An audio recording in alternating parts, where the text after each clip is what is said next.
Hello, and welcome back to Fitness or Fiction. Today's episode is a current events episode. We talking about death. Roll it. Part 2 of our episodes on death. So we talked about Jana Samsonova. Do you want to go into the bodybuilding one or the strength one next? We'll do the strength training one.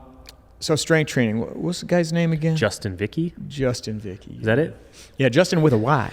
Yeah. So Justyn, he was a fitness influencer. This one, maybe not quite as questionable, but we could talk about execution. But so Justyn was squatting about 400 pounds. 396. 396. 180 kilos, yep. Yeah, and he was probably doing it for a couple reps. And honestly, he probably has done it. It's probably not the first time he did it. I think the titles on, again, the internet are all about, he died, he was lifting 400 pounds, oh my God, it was unsafe. I would bet you that guy squat 400 pounds a couple times around the block. Listen, this is an article made for people that don't exercise or haven't been that's really what it felt serious. like. Like the average person that reads 400 pounds is like, my gosh, that's crazy. For me, when I was competing in weightlifting, I weighed 169. I squatted 400 pounds multiple times a month. Yeah. Like that wasn't crazy. It wasn't crazy. Yeah. It's not unrealistic. Like in the gym setting, I know like a plethora of people who can squat 400. I definitely cannot. But think about it though. Like I want somebody to read this article. Oh man, guy dies squatting 400 pounds. Yeah. It's like, first of all, it was 396. Just saying. You'll get people be like, that's why you shouldn't exercise. That's why you shouldn't lift that heavy. This is the same thing as our previous episode in many ways. It's just a different echo chamber. It's like, well, see, lifting that strong, nobody ever needs to do that. It's like, no, for that guy's goals he does. He was a bodybuilder. And you could create big arguments on whether he needs to back squat as a bodybuilder. Maybe he wants to. Yeah, well, and it could be a well-thought argument being like, well, hack squat's safer. Or leg press. Fair. You can do that. And you probably build more tissue that way. If you were to look at research, there'd be, you could really argue on that one and be like, yeah, there's better choices for him as a bodybuilder. But regardless, he was squatting. He likely had done that weight before. What went wrong is the question. Well, the reports indicate that he had a spotter. When you're squatting over 400 pounds, if you're not going to have safeties there, I would argue you shouldn't have a spotter. And I know that's not popular, but as a weightlifter, I ditched out on weights like that or more many times. I'd get to the bottom, I was stuck, I would just let the weight go back and I would go forward. So there's this aspect of, did we have the right equipment? Because if you didn't have bumpers, that wasn't an option, or at least it would make a big stink. It still was an option.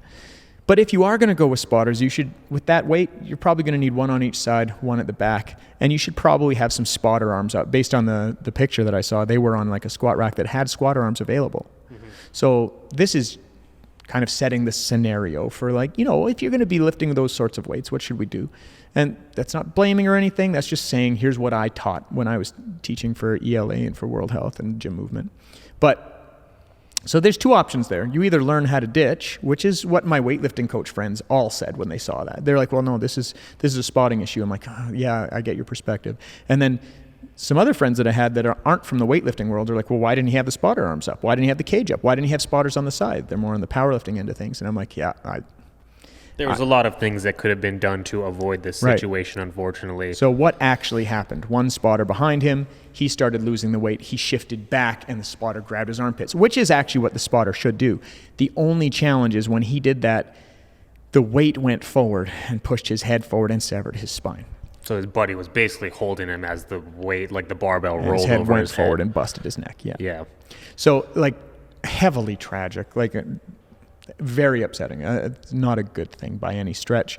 Not making light of it or anything here, but that's just what happened. This doesn't, like I said, this doesn't even need to be a technical fault. I believe that this guy probably squatted 400 multiple times, and he probably did it successfully. Maybe he wasn't feeling his best that day, or maybe he got a little lightheaded, or maybe he held his breath, or maybe he was stressed, or maybe he didn't have enough sugar, and he got like just a little loopy for 1 second. That's all it really takes when it's 400 pounds. 400 pounds hits the ground fast, so 1 second of him just like being a little fuzzy, and this happened because, again, ditching spotter. It's so tragic. It is so tragic. But a lot of people are just going to totally make crazy claims like, oh, there's no reason to ever squat that heavy. This is what strength training can cause. Like all these crazy things. And it's like, people utilize it as ammunition to be like, don't do that. Yeah, exactly. It's like, well, that's why I never did. It's like, oh, yeah, really? That's why you never did? Yeah, and okay. again, like at the gym, I had guys like when my desk used to sit and just look at the whole gym floor, like right in the middle of the gym. And I used to watch guys squat 400 and not even bat an eyelash. Oh, yeah. I would just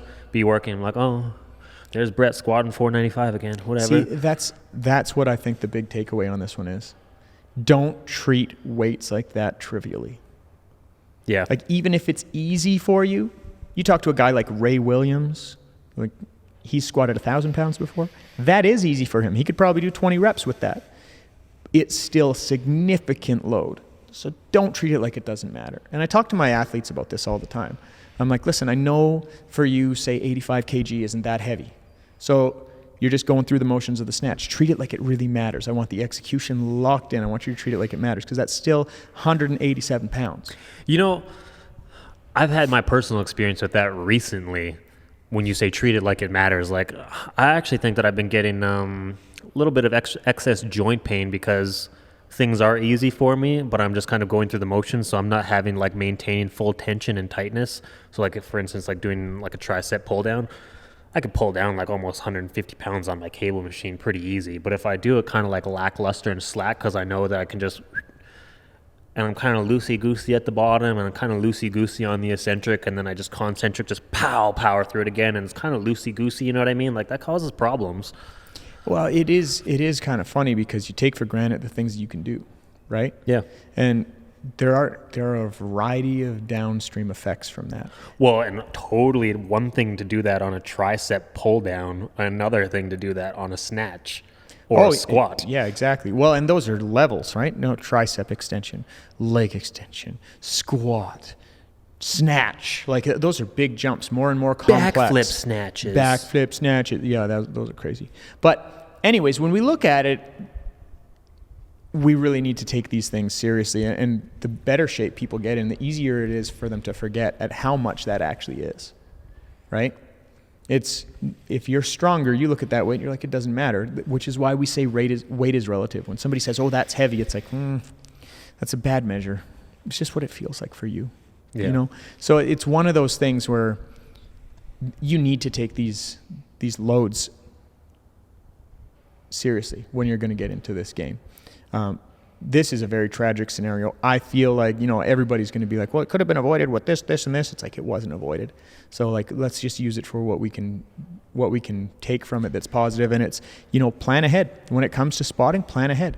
If you're not going to be able to ditch the bar or you haven't been taught how to ditch the bar, then you got to have more than one spotter available. And you should probably use the safety arms. It does matter. Yeah. I guess the point of these podcasts is maybe, I personally don't like the fact when people utilize one-off situations as ammunition to drive their agenda home. Wait a second. You're committed to actively working against just the hype and talking about a nuanced, real situation? I think. I've actually had an issue with a spotter on a squat. So I was training before, and the guy who I was working out with wasn't fully as comfortable, didn't know how to ditch or bail on a squat, so I was giving him a spot. And then I think I wasn't doing anything crazy. I was doing 275, which is heavy for me.